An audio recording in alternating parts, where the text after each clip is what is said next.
Yun, magandang araw mga kakwentuhan and welcome back sa ating channel, Kwento Mo'y Kwento Ko. Mga kakwentuhan, lumalamig na simoy ng hangin pero hindi tayo titigil sa ating paghahanap ng makakakwentuhan natin para dito sa ating channel. Ngayon, meron na naman tayong napaka-special na panauhin at siguradong kapupulutan nyo na naman ng inspirasyon at maybe aral sa kanyang kwento.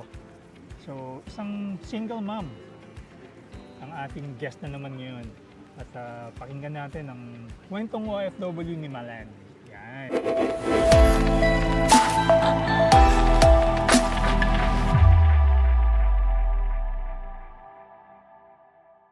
Hello, man! Hello, Tito Eric.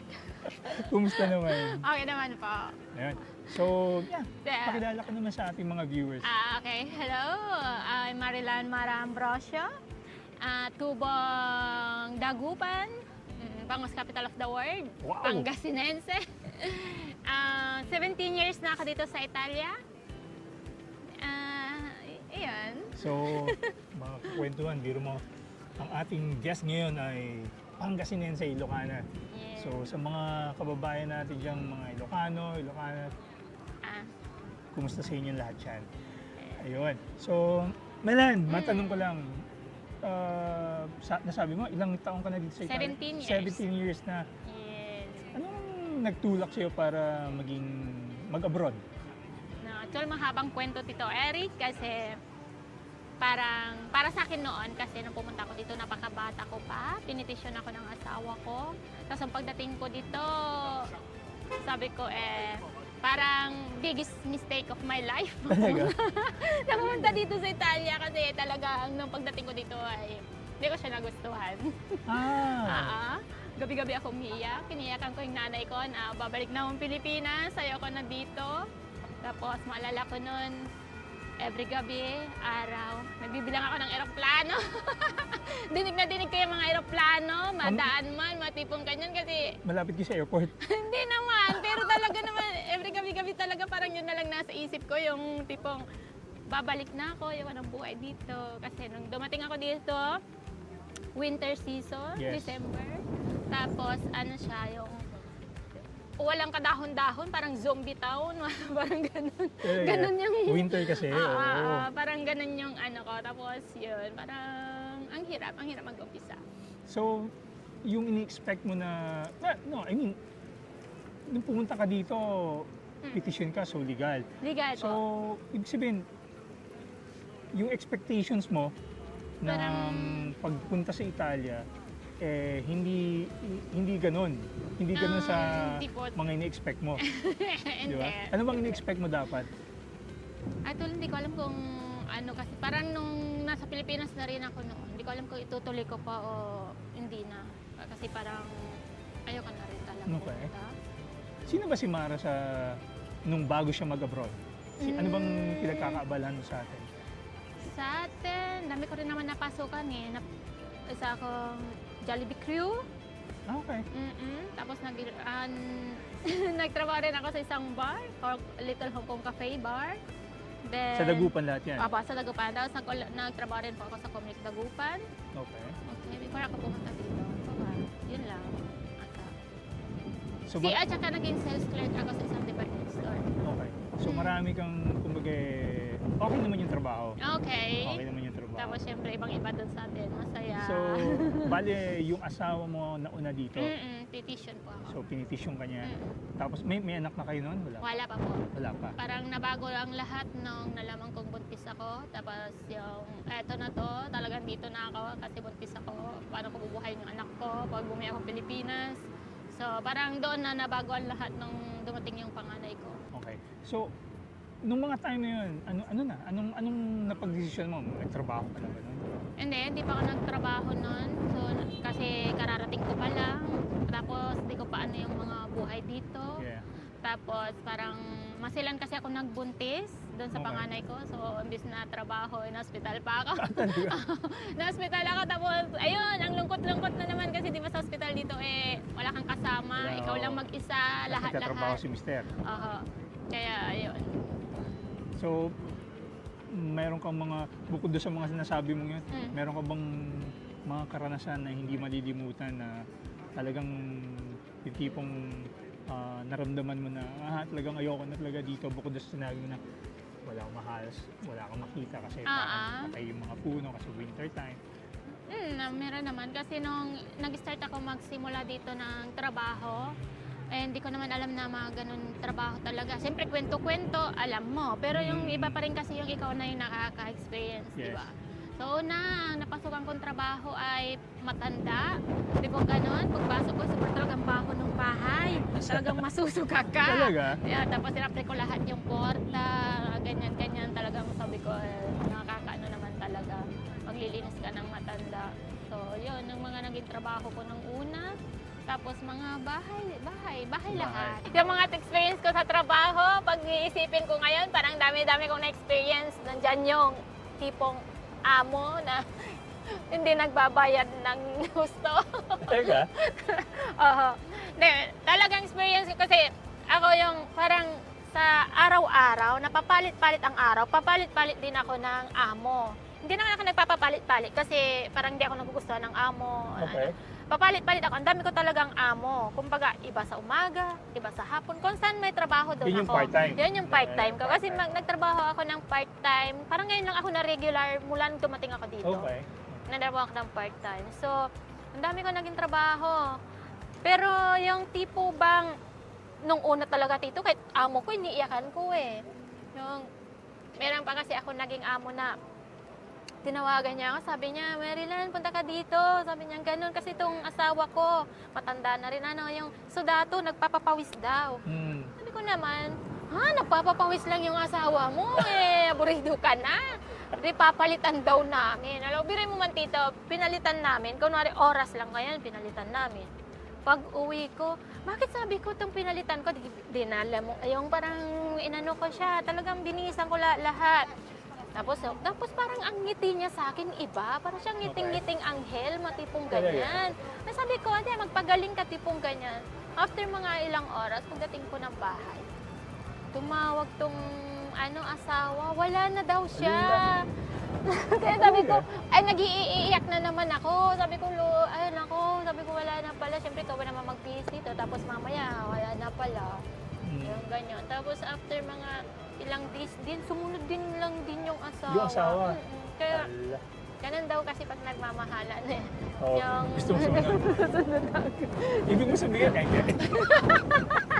Susunod daw agad.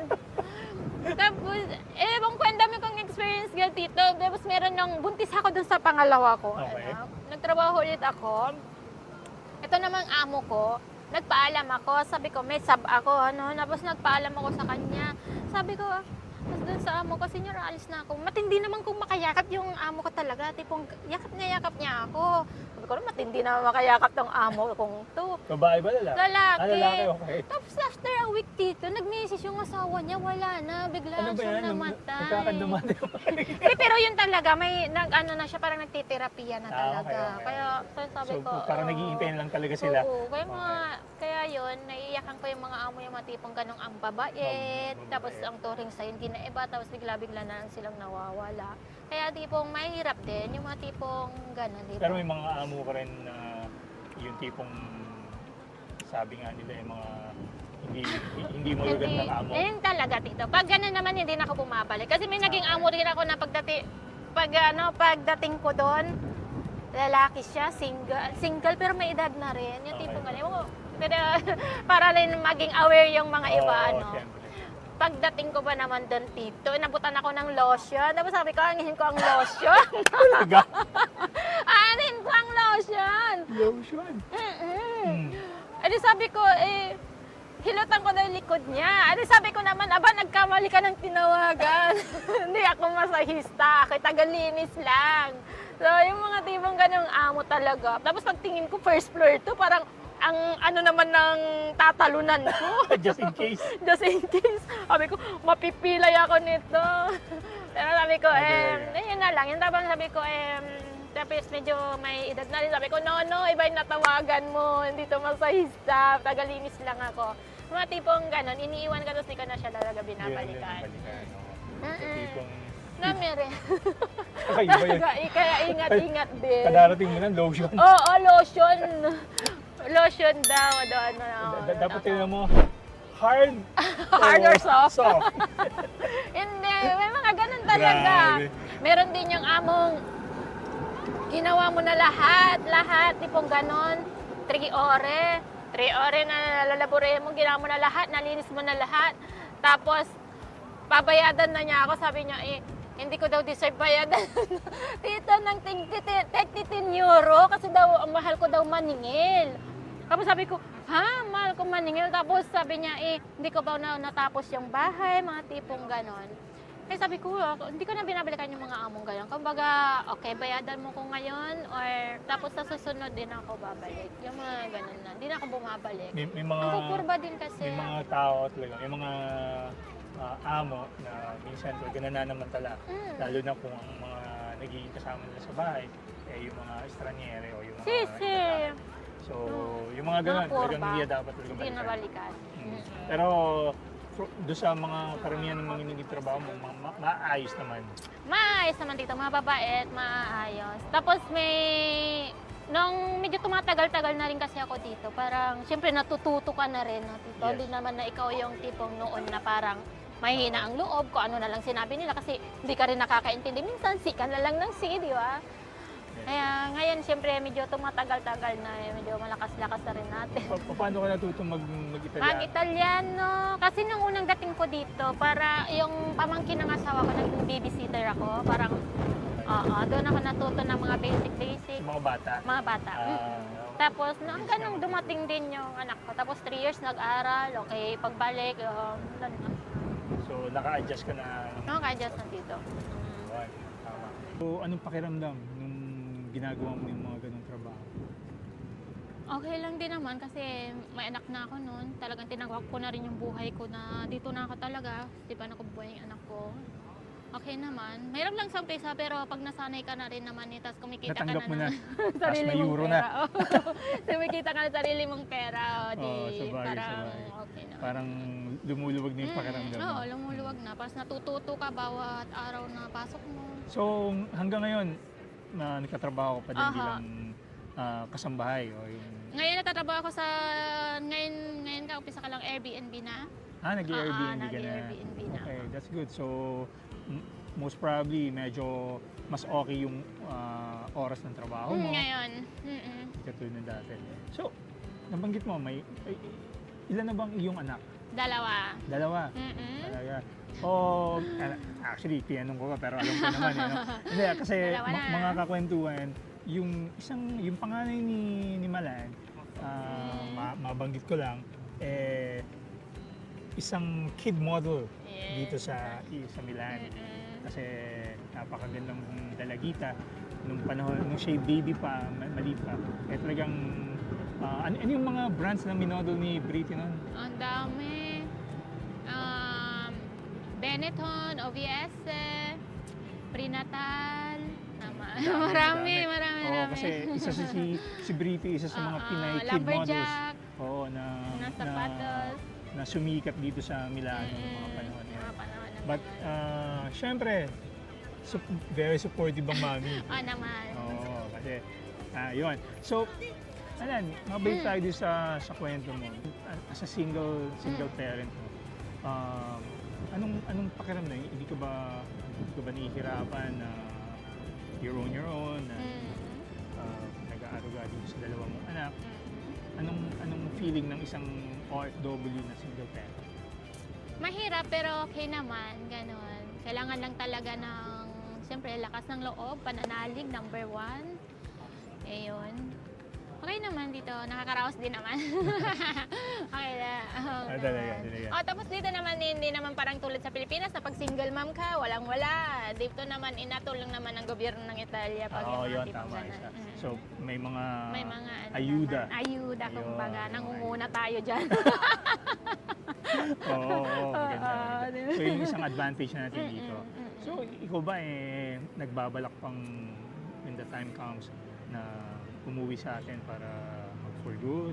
Siguro mag-for good sa atin noong mga unang panahon, oo. Pero ngayon parang mas gusto ko na dito, kumbaga. Mas gusto mo dito. Mm-mm. Pero Kasi- umuwi ka pa rin sa atin. Umuwi, kawi lang namin last year for 10 years.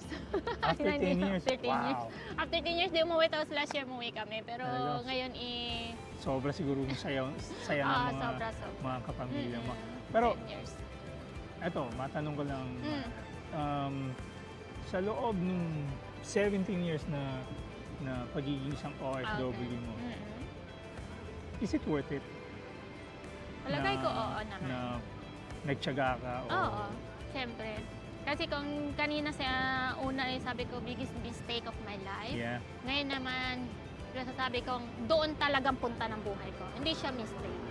Parang doon na pinunta ng Diyos, ng Panginoon natin para maging matatag sa buhay. okay. Mm-mm. Kasi, siyempre, sa ngayon nakikita ko yung mga anak ko, kumbaga, yung tipo dito Eric na noon, nung nasa Pilipinas pa ako, akala ko pang mayaman lang yung mga bagay na yun. Pero Yeah. ngayon, normal lang pala. Like Yung- what? Ano yung mga like- pangmayaman yun? Kunwari na ipapasyal ko sila, Okay. tipong ganyan, na ibibigay ko yung gusto nila, na noon talaga kahit na gusto mo pero hindi mo siya makukuha kasi alam mo, parang pangmayaman lang siya eh. Yeah. 'Di ba? Noon mga nasa Pilipinas pa makakain kayo sa labas, akala mo pang mayaman lang 'yan. Pero Mm-mm. ngayon parang para sa mga anak ko parang normal na lang ang Okay lang lahat. yun. Mm-mm. Kumbaga, Kaya kung ano yung pwedeng Mm. gawin ng mga may kaya dito, oo, pwede kaya rin mo natin rin. gawin. Mm-mm. Oo, tama Kaya yan. parang 'yan yung worth it talaga. Worth it. Mm-mm. If you don't mind me asking, ikaw ba may mga sinusuportahan pa sa atin? Opo. Na sinusuportahan ko yung tatay ko ngayon. Okay. Kaya paano kahit anong hirap ng buhay, siyempre monthly allowance, okay siya. Mm. Masaya ka na sa Tatay mo suportahan na ko lang, sila. si ma'am. Wala na pa rin po ako. Wala na siya. Mm-mm. Okay. So si papa mo, siya lang sinusuportahan mo sa atin? Sinusuportahan ko. Minsan mga kapatid ko pag nahingi sila, pero kung kaya lang din naman, magbibigay ako. Pero pag hindi rin naman, okay, pasensya, next time. Hindi naman nila. Tama. Pero siyempre tatay ko, okay. Lakas po ng hangin dito Oo mga nga. kwentuhan. Nasa papalapit na ang ano ang autumn season. Yes. So nag-uumpisa ng maghangin. At saka mararamdaman mo na ang spirit of Christmas. Nako, Yun, next. baka kumanta si Jo Marie. Anyway, Nalan, ano pa yung pwedeng maibahagi sa ating mga manonood? I mean, yung mga experiences mo dito na nakapagpatatag sa'yo. Nakapagpatatag sa akin, experience ko dito. Ako naman kasi, sa edad ko to, ang dami ko nang naging experience sa buhay. Sa totoo lang. Dahil pagsubok, laban lang, di mo ganyan. Pero syempre, ang nagpatatag sa akin ay pananampalataya. Okay. Kasi hindi naman ako yung tipong makikita mo lagi sa church or lagi sa ano. Pero once kasi lumabas ako, lagi siyang nandito sa puso ko. Kumbaga, lahat ng galaw ko kasama ko siya. Siyempre, gabi, pagod ka, hindi ka mang makapagdasal ng ano. Ako kasi pag minsan, thank you Lord, thank you for the blessings, tutulog na ako, good night Lord, wake up me tomorrow, mga tipong ganun-ganun lang. Pero ako talaga kasi yung tipong tao na kahit saan ako magpunta, kasi subok ko naman na lahat, no? Yung lagi siyang nasa puso ko, lahat ng gawa ko. Kunwari, mag-i-start pa lang ako, kasi noon kasi nagtatrabaho ako, lagi akong nakabike. Yes. So, pag-start ko pa lang, sabi ko, Lord, guide me. Lord, dito ka lagi sa akin. Lord, manatili ka sa tabi ko lagi. Lahat. Minsan kasi nakakalimot din tayo. Yes. Nandun tayo. Pero Totoo once na sumagi siya sa isip ko, lagi ka lang sinasabi na, Lord, stay beside me. Diyan ka lang lagi. Natipong ganon. Para lagi ka matatag. Kasi kahit sinong kasama mo sa buhay, ibang-iba kasi sa pag nasa puso mo siya. Lang, tipong lahat ng galaw mo, kung kumari may problema, hindi mo may maiwasan. Kung alam mong kasama mo siya, alam mong lahat, kaya mo. Yun Okay. yung ano sa akin. Nagiging emotional ka. Nagiging emotional ako kasi sa lahat ng pagsubok ng buhay ko, nandiyan ang advice ng friends mo, relatives, families, lahat. Pero iba pa rin yung sa kanya talaga. Yeah. Tapos sundin mo kung ano yung nasa puso mo. Kasi magkamali ka man, ikaw lang din magko-correct naman ng sarili mo. Yes. Hindi mo kailangan ng ibang tao. So thank you sa advice ng mga friends, families. Pero number one pa rin yung nandito. Mukhang may pinaguhugutan na, Sa lahat ng na- experience sa buhay. na mga pagsubok si Malan na Mm-mm. pinagdaanan niya. Yes. Pwede mo bang ibahagi sa amin yun? Ako, nakimarites tayo. Ang paghagi sa buhay ko, pangyayari sa buhay ko, marami eh. Yung talagang kumapit ako, yung parang hindi na ata buhay OFW, eh, may personal life na lang. Yung parang nagtiwala na loko ka, yung gano'n. Yun lang, pero siyempre nag-move on na ako. Nag-move on ka na, okay. Tapos, siyempre, ang bilis ko rin naman kasi magpatawad. So, lahat Yeah. na patawad ko na. Kung nanonood ka man, napatawad na kita. Then, kasi ako yung tipong tayong gawan mo man ako ng kasalanan, tito. Yes, Matipong ganon. Hindi ka man mag-sorry sa akin. Patatawarin ko kita for my peace of mind. Of course. Oo. Diba? Mahalaga yun. Oo. Lalo na, mahalaga yun sa ating mga nasa malayo. Diba? Mm-mm. Na meron tayong peace of mind, Yes. less stress. Yes, Diba? ito. Kasi Number one. mahirap yung maapekto ng kalusugan natin. So, Mm-mm. lahat naman tayo may pinagdadaanan sa buhay. So, Si. depende lang sa atin kung paano natin I-handle. Diba? Mm-mm. So, katulad ng sinabi mo, napakaganda na. Talagang yung pananalig mo, Si number talagang one, yun tito. ang number one na Mm-mm. pinangahawakan mo Yes, para tito. masurf. Bilang isang OFW, Okay, tito. meron ka bang pwedeng sabihin natin maipayo o masabi sa ating mga kababayan na nasa Pilipinas na may mga kamag-anak na o kakilala, kapamilya, kaibigan na nasa ibang bansa bilang isang OFW. Anong pwede mong maipayo? Okay lang din naman mag-OFW para syempre matustusan mo yung pangangailangan ng mga pamilya, ng mga relative pamilya sa Pilipinas. Syempre kasi mahirap din naman talaga buhay sa Pilipinas kumpara mo dito. So doon sa mga nandito naman na OFW, tapos kaumpisa pa lang, kaya niya yan. Nakaya din kasi namin. Kasi, Tapos enjoy life. Diba? Kasi nandyan ang problema, nandyan lahat. Siyempre, iba pa rin yung na-enjoy mo yung buhay mo kasi really once in a lifetime. Sayang din naman, di ba? yes. Kung itutuon mo sa problema or yung mga past nang nangyari. Di ba? Past nang nangyari, di ba? Okay. So, Dapat go abante na tayo lagi. oo, kailangan mag-move on lagi, di ba? Yung mag-focus na lang tayo sa ano, Yeah. kung anong ngayon, anong bukas. Tama. Mga kwentuhan, alam niyo ba si Mara, kung kayo ay nagfi-Facebook at kayo babad din sa Facebook, makikita niyo si Mara. Ito content creator din. Content creator na. Kumusta naman ang pagiging, ano man tawag din sa mga reelers? Isa kang reeler din. Oo, Mahilig ka rin mag-ano sa social media. Kasi, ewan ko, doon ako nalilibang dito pag ano, imbis na kung ano-anong inaano ko, di ba, sasasayaw na lang ako. Sa bahay na lang. Oo, sa bahay, nagsasayaw, tipong ganyan. Ayun, so mamaya papakita natin. Nag-vlogger ko na. May ililink natin yung profile ni Mal. Naku, Talaga baka bigla yung stock ha. Huwag yun naman yung stock.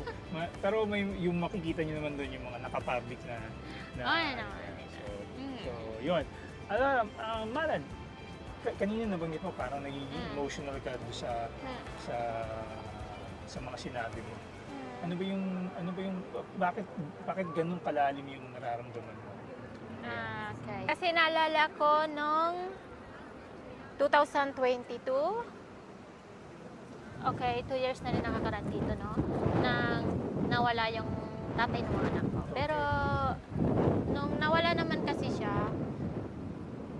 medyo parang nakamove on na rin kasi ako ng mga time na yun. Pero hindi naasahan,